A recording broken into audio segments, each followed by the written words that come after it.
You ever meet someone so gross that your brain just short circuits trying to process it? Like, how can a grown adult choose to be this unhygienic in public? I wasn't looking for trouble that day. I was just trying to finish my workout, wash my hands, and leave the gym like a decent human being. But when a certain gym bro decided the rules of basic hygiene didn't apply to him, he accidentally found himself in a 30-second battle of petty justice he'd never forget. He thought he could just sip, walk, and go. But I was standing right between him and the door. And I had all the time in the world. If you've ever been disgusted by someone's complete lack of manners, or dreamed of serving instant karma to a person who totally deserved it, then you're in the right place. Hit that like button, subscribe, and stick around, because what started as an ordinary gym day turned into one of the most beautifully petty acts of justice you'll ever hear. Part 1. It was a Wednesday evening, not too crowded, but enough people to fill the weights section. The air smelled of sweat, metal, and that weird lemony cleaner that never really hides the gym funk.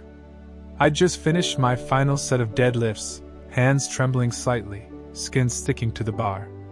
You know that mix of exhaustion and satisfaction, when your body's sore but your mind's at peace? That's where I was.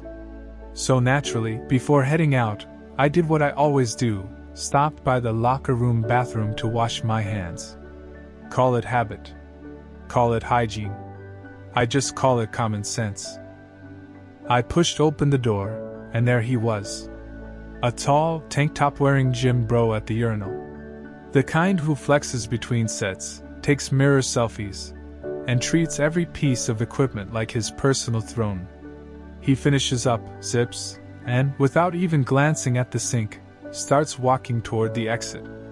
My first thought? No way. He's not actually doing that. I slow down, waiting. Maybe he'll turn back. He doesn't. He's striding confidently toward the door, past the sinks, past the soap, past me. Now I'm standing at the sink, directly between him and the only way out. And in that moment, something in me snapped. Not in anger. Not even disgust. Just that quiet, mischievous voice of justice that whispers, "Not today!" Let's get one thing straight. The gym is a bacteria buffet. Sweaty benches. Shared dumbbells. Touching your face after wiping sweat, it's a recipe for every infection imaginable. And this guy? This guy was about to go grab some weights, high-five a friend, maybe even drink from the public fountain. All with unwashed hands. I wasn't about to let that happen. I turned the faucet on. The sound of rushing water filled the room. I could see him in the mirror, standing there awkwardly, waiting for me to move. I pretended not to notice. Instead, I began washing my hands like a surgeon scrubbing in for a heart transplant. Slow. Methodical. Thorough. Soap. Lather. Between every finger. Thumb rotations. Wrist rubs. The full tutorial. The longer I washed, the more uncomfortable he got. He shuffled a bit. Cleared his throat. Took a small step left, like maybe he could squeeze by. I casually shifted my weight and blocked that side just enough to make it awkward. He shifted right. I mirrored.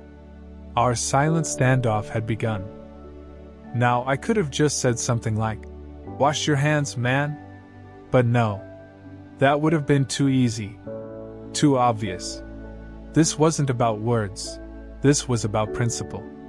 I started drying my hands with the intensity of a neurosurgeon preparing for a 12-hour operation. Each finger got its own moment of attention. The paper towel dispenser roared to life, the echo bouncing off the tiles. He sighed. Loudly. I caught his reflection again, arms crossed, trying to look patient, but his jaw twitching. So I took it further. I made a show of it. Folded the towel neatly. Checked my palms. Dabbed the corners. He shifted left again, testing me. I turned slightly, blocking the space with the most innocent expression possible. He looked at me. I looked back. Neither of us said a word. The final move. Finally, it was time for my masterpiece. I moved toward the trash can, just beside the door, like I was about to throw my towel away. He took the bait and shifted toward the exit, expecting the gap to open. Then, with the precision of a chess master, I feinted. I leaned back, tossed the towel in a slow arc, and pivoted right back toward the door handle. Paper still in hand, I used it to open the door, careful not to touch the handle directly, because EW. He tried to step forward again, but I leaned slightly, blocking him one last time, as I turned back to toss the towel perfectly into the bin. The sound of it hitting the bottom echoed like a victory bell. I looked up, smiled faintly, and held the door for him. "After you?" He hesitated.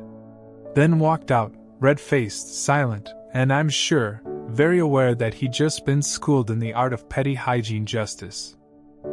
It only lasted maybe 30 seconds, but it felt eternal. And the best part? It would have been faster for him to just wash his hands in the first place. I walked out of the bathroom feeling oddly accomplished. Not because I'd embarrassed him, but because, for once, someone had stood up for the rest of us, the ones tired of people skipping basic decency. Part 8. The bigger picture. Because here's the thing.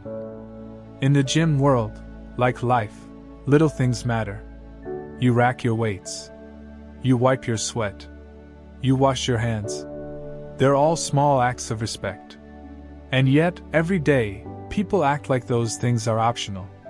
They'll cut corners, skip steps, and assume someone else will deal with the mess. But every so often, karma sends a messenger. And that day, I was it. It wasn't an explosion. It wasn't dramatic yelling or confrontation. It was quiet, subtle, surgical justice. He left humiliated, and I left cleaner, in every possible sense.